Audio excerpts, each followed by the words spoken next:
Bonjour les amis, en direct de notre podcast intitulé Mon fils, mon roi, et nous reprenons la suite de nos séances précédentes où nous étions arrivés à la fonction de la mère et la présence et l'absence de la mère où même si la mère est absente, et la fonction de la mère est encore présente. Voulez-vous nous aider à reprendre le fil de la conversation, cher Dolly? La fonction de la mère, c'est construire pour l'enfant une, niche sensorielle dans laquelle il va pouvoir, se lever et à partir de là, va se construire, la fonction de l'attachement de l'enfant à sa mère. C'est à partir de cette fonction d'attachement que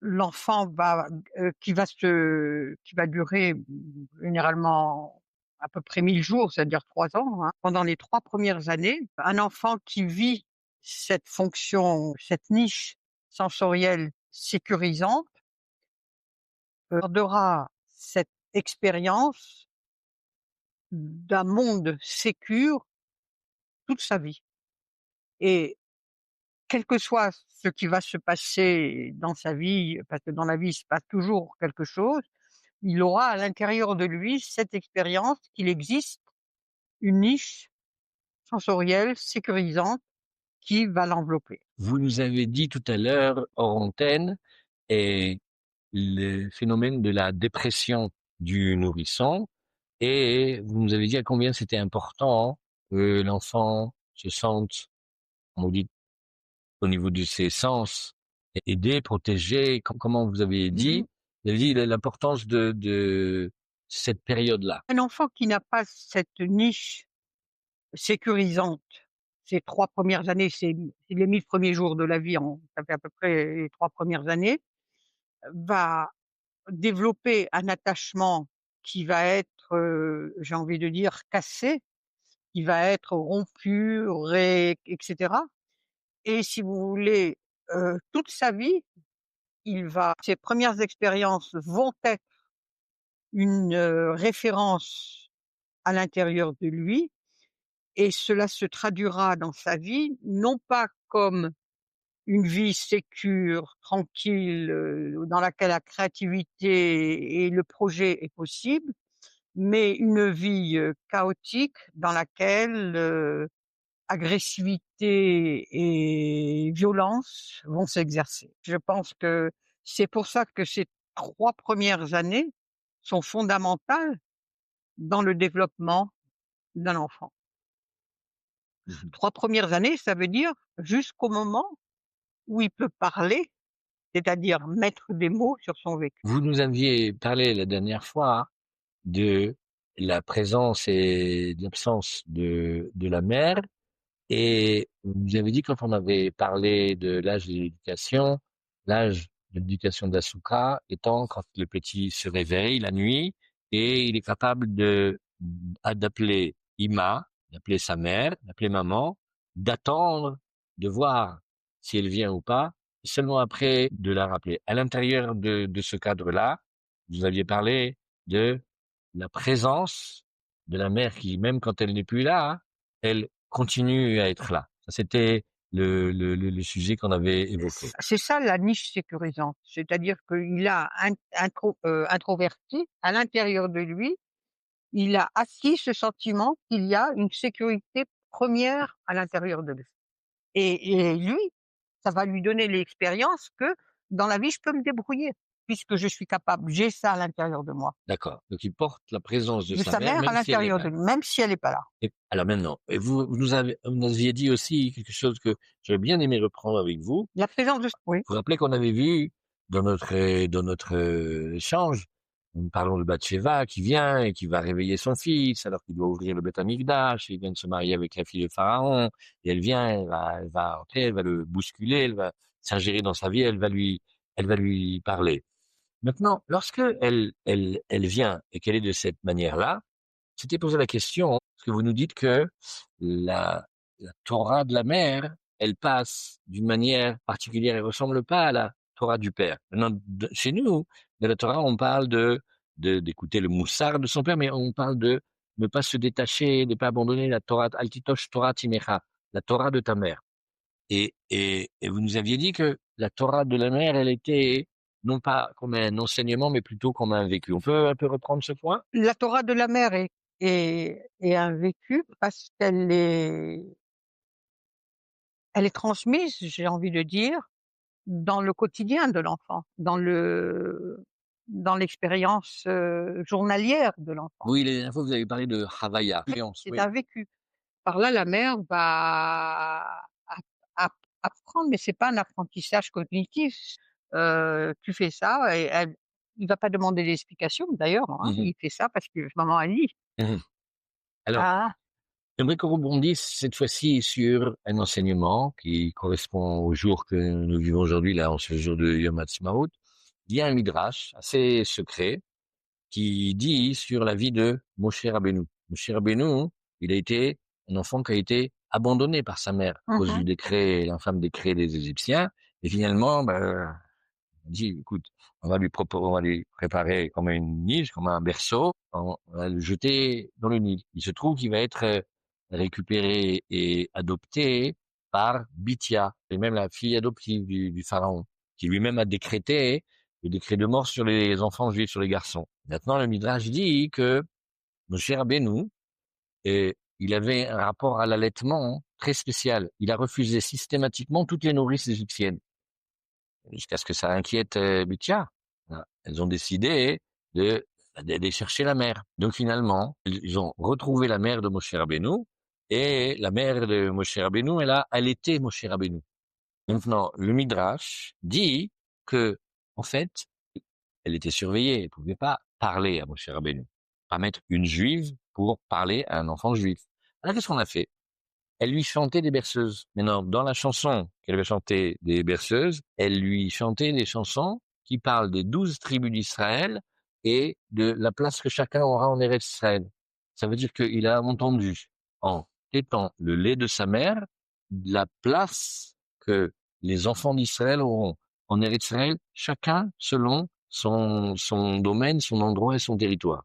Et donc, il a appris beaucoup de choses, mais c'est pas du cognitif, mais en fait, sa mère le prend, met contre son cœur, elle lui donne son lait, c'est le lait de sa maman, et ce lait va faire grandir Moshe Rabbeinu. Moshe Rabbeinu, il aura reçu une forme d'éducation juive au moment de l'allaitement avec sa maman, pendant qu'elle lui chante comme des berceuses.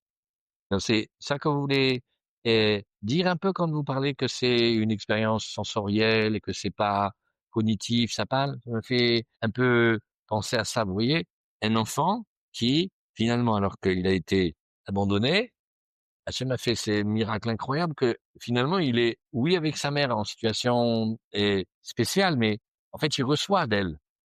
Vous voyez? Alors, et ça va lui donner quelque chose qui va faire que il va s'intéresser énormément au sort de son peuple, alors qu'il grandit dans le palais de Pharaon et qu'il est le fils adoptif du roi maintenant.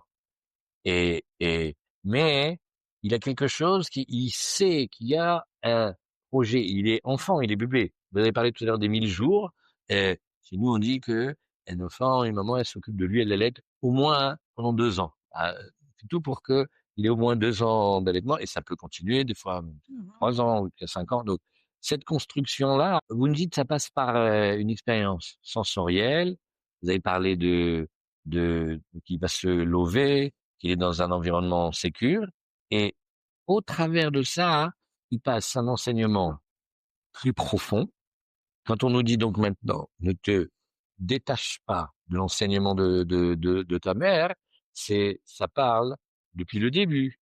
Depuis le début où il a, après comment on a vu aussi que, le cher Rabbeinu comme ça, mais David Ameller, le papa de Shlomo Ameller, va donc nous écrire le Shetraïl aussi en pensant à sa maman, eh bien, et, et, il va remercier Hachem, il va faire un Teilim où il dit vraiment, je te remercie parce que je me rappelle que quand j'étais tout petit, je tétais de l'endroit du cœur de ma mère. Mmh. Pas comme les animaux où les mamelles, elles sont plus basses, mais ici. Il y a quelque chose qui passe ici dans cet enseignement et et si on nous dit de ne pas nous détacher, ça veut dire en fait qu'il est là, il est présent.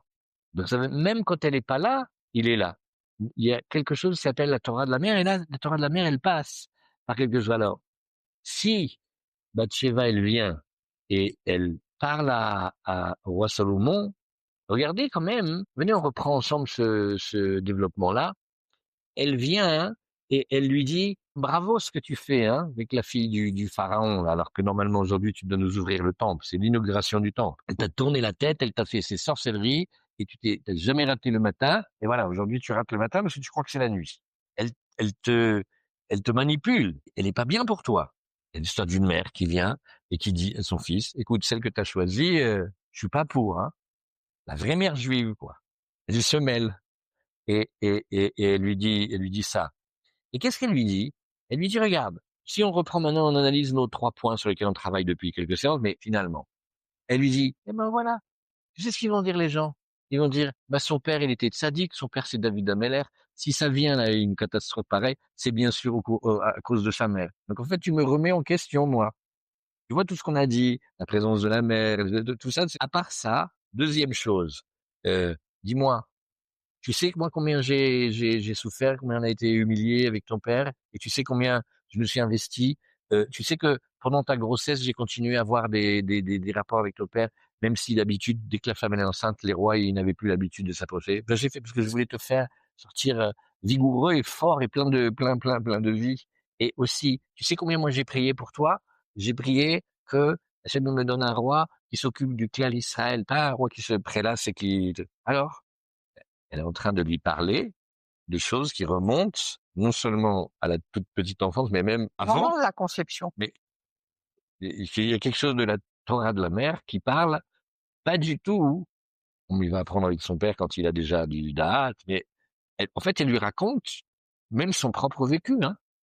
Alors il y a quelque chose ici et aussi, d'abord, qu'est-ce que vous dites? Dites-nous. Si vous voulez, c'est l'enfant imaginaire. Une mère, avant même la conception, imagine un enfant. Bon, après, petit à petit, elle va devoir, réajuster l'enfant imaginaire avec l'enfant réel, mais cet ajustement, quelquefois, ne se fait pas sans problème. Cet ajustement ne se fait pas sans problème et quelquefois, c'est rare, mais ça existe. Si ça existe, ça veut dire que ça a du sens. La mère n'étant pas capable de réajuster cet enfant imaginaire avec cet enfant réel, elle tue l'enfant réel, Vous avez dit que il hein. pouvait mourir l'enfant? Oui, Entre laisser mourir un enfant oui. et le tuer, c'est 2 positions complètement différentes. On laisse mourir un enfant si on ne lui donne pas de soins, si on ne répond pas aux besoins, parce que le bébé homme, c'est l'être le plus dépendant, le Oui, ah, plus pas comme les longtemps animaux, oui. possible, hein. Ça, c'est une chose, c'est une réalité éthologique, j'ai envie de dire. Il y a autre chose. Il y a quand l'enfant ne correspond pas à l'enfant imaginaire de la mère, elle peut aller jusqu'à un infanticide et ça existe. Donc si vous voulez, ce que l'enfant mobilise chez la mère, ça peut être la mère tout entière, ça peut être des parties de la mère, agressivité, et cetera. Et les choses ne sont pas, j'ai envie de dire, ni uniformes, ni, univoques. J'ai envie de dire, chaque mère a avec cet enfant-là, une dynamique consciente et inconsciente particulière. Mmh mh. On peut être une mère avec, j'ai 3 enfants ou j'ai 4 enfants ou j'ai 5 enfants, mmh, la mère est différente avec chacun d'entre eux Mmh. et l'investissement de cet enfant est différent pour chacun. D'accord. Maintenant, vous avez parlé et on a commencé à travailler cette dimension de la persistance de cette relation qui, elle est là, même quand elle est pas là. Alors, j'aimerais orienter sur quelque chose qui s'appelle la persistance de la parole ou la persistance du vécu. Et pour ça, je voudrais apporter un passage qui nous fait faire un peu un voyage. Il y a une phrase qui est bien connue aujourd'hui, on l'entend souvent, et c'est une phrase de Rabbi Nachman Breslev qui dit la Esheli Tukad ad Biat HaMashiach. Mon feu, il va brûler jusqu'à la venue du Mashiach. Bon, alors c'est une phrase qui est connue. Vous voyez même, il y a des jolis dessins. Vous voyez un peu partout comme ça. Il y a marqué Esheli, ça fait la forme d'une flamme. Et vous le voyez de partout. En fait, cette phrase, elle a un sens incroyablement profond. C'est une discussion qu'il y a eu entre le maître et ses élèves. Et il a dit, regardez, il y a parfois des lumières ou des hidushim qui vont durer le temps d'un moment, mais qui vont s'éteindre. Moi, je veux que mon feu perdure jusqu'à la fin des temps. Et je vais vous dire comment je veux. Je veux qu'il y ait des élèves et je veux qu'il y ait des enfants. Et je veux que les enfants fassent des enfants à leur tour, mais que les élèves fassent aussi des élèves à leur tour. Et je veux qu'il y ait quelque chose qui perdure. Égal, vous allez parler entre vous et, et vous, je veux que ça continue. Mais maintenant, ça va nous donner, à nous, comme on appelle un Edgar, un challenge, un défi incroyable, c'est de parler en présence, en pensant à l'absence. Et je voudrais vous donner un exemple, et qu'on débatte avec notre cher Dolly, vous allez voir dans les projets éducatifs, les parents arrivent chargés à bloc. Non. Qui ils reçoivent? Un petit être, tout fragile, tout dépendant, et ben, évidemment qu'il va écouter.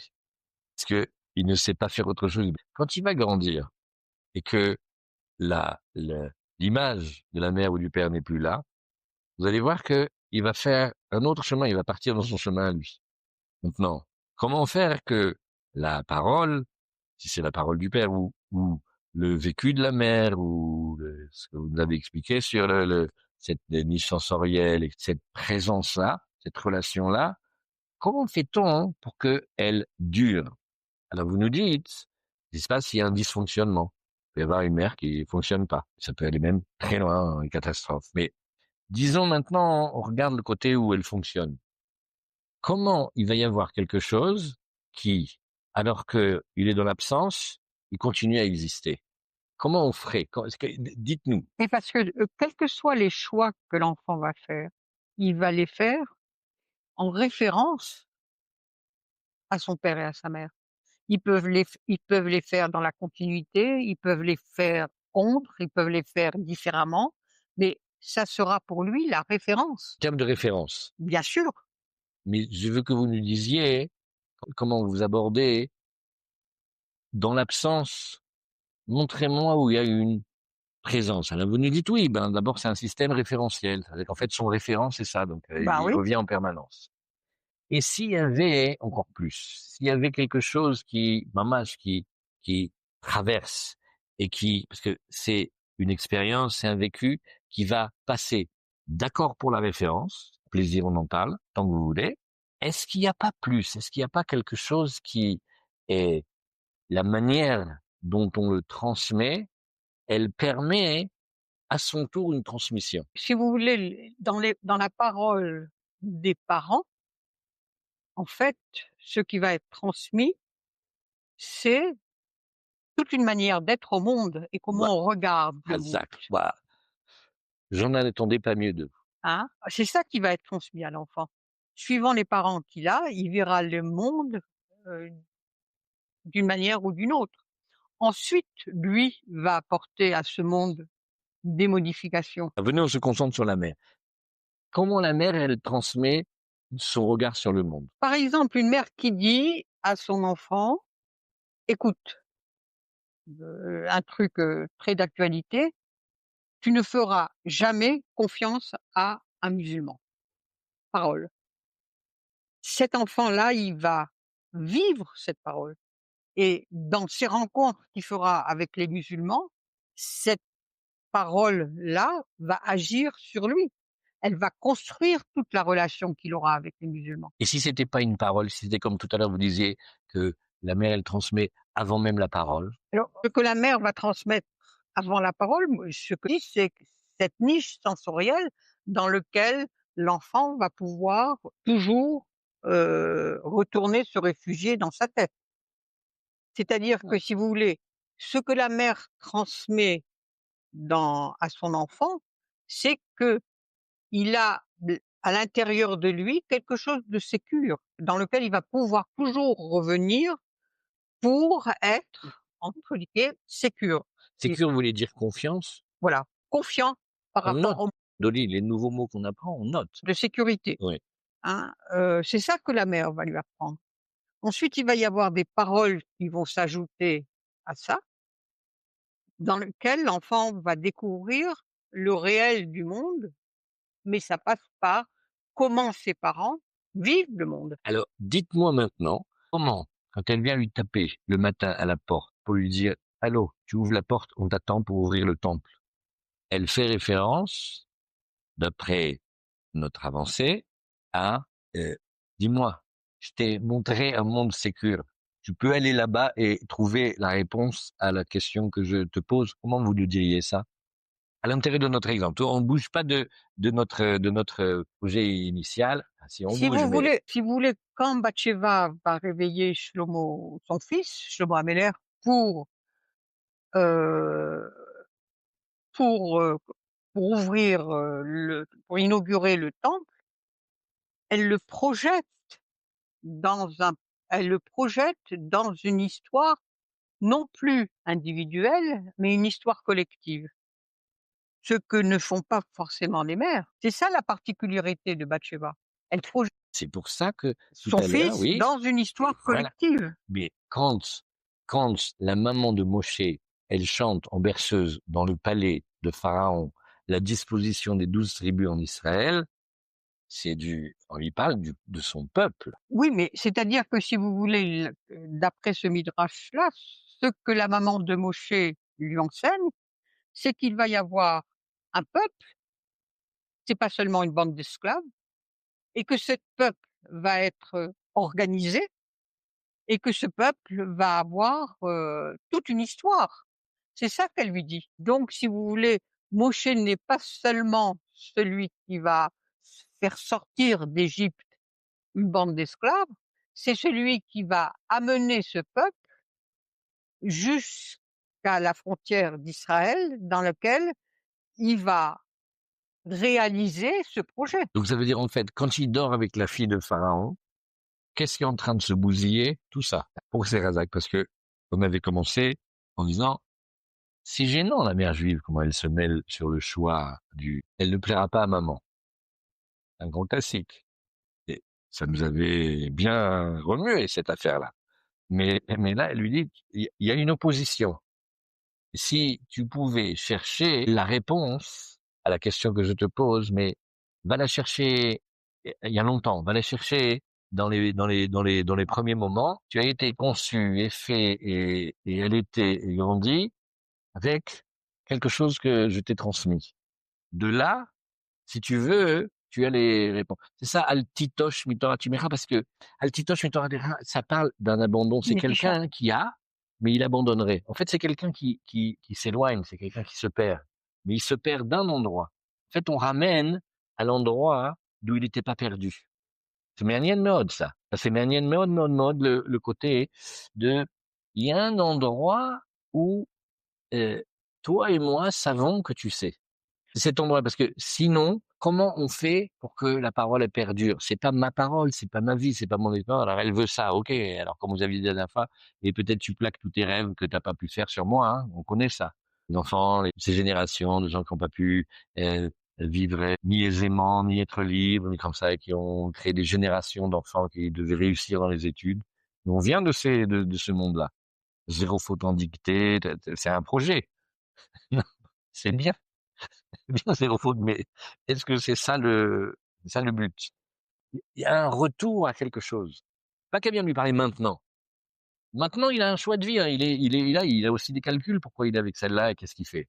Mais ça se heurte à autre chose. Ça se heurte à ce qu'il est lié à une histoire bien antérieure à lui.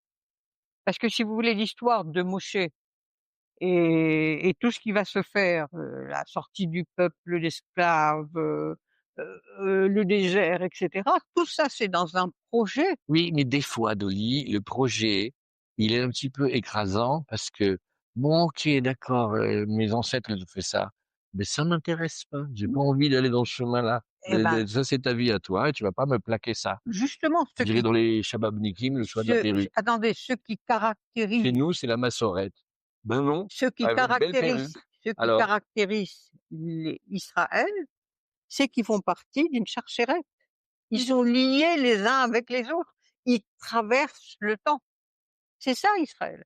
On n'est pas des individus. oui, j'entends, vous voulez montrer le collectif par rapport à l'individuel. Mais est-ce qu'on peut avoir une conscience du collectif avant d'avoir arrangé une mère et un fils, c'est, je vais ressortir le mot que vous m'avez appris, c'est une dyade. Oui, mais Ah oui. justement, il va sortir de cette dyade. Il va aller vers le monde. Mais tant qu'il y est. Tant qu'il y est, sa mère va lui apprendre, dans ce qu'elle va lui apprendre ou lui va faire lui transmettre en lui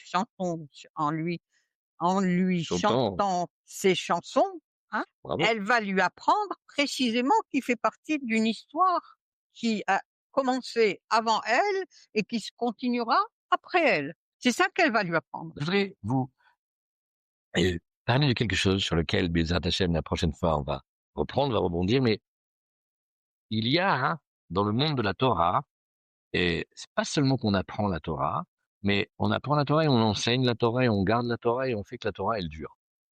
Ça s'appelle l'ilmod ou le lamed l'ishmor ou l'ikayem. Et il y a, De euh, la sotte, de la sotte, oui, hein, c'est et, pas les et, cahiers. merci. Et à ce moment-là, il y a une manière d'apprendre très particulière où on se voit déjà l'enseigner. Et ça change. C'est-à-dire, d'abord, c'est un rapport au réel.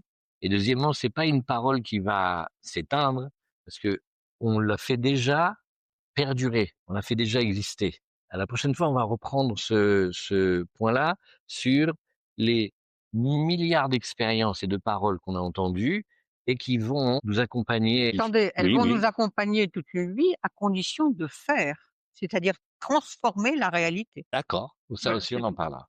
Voilà. Allez.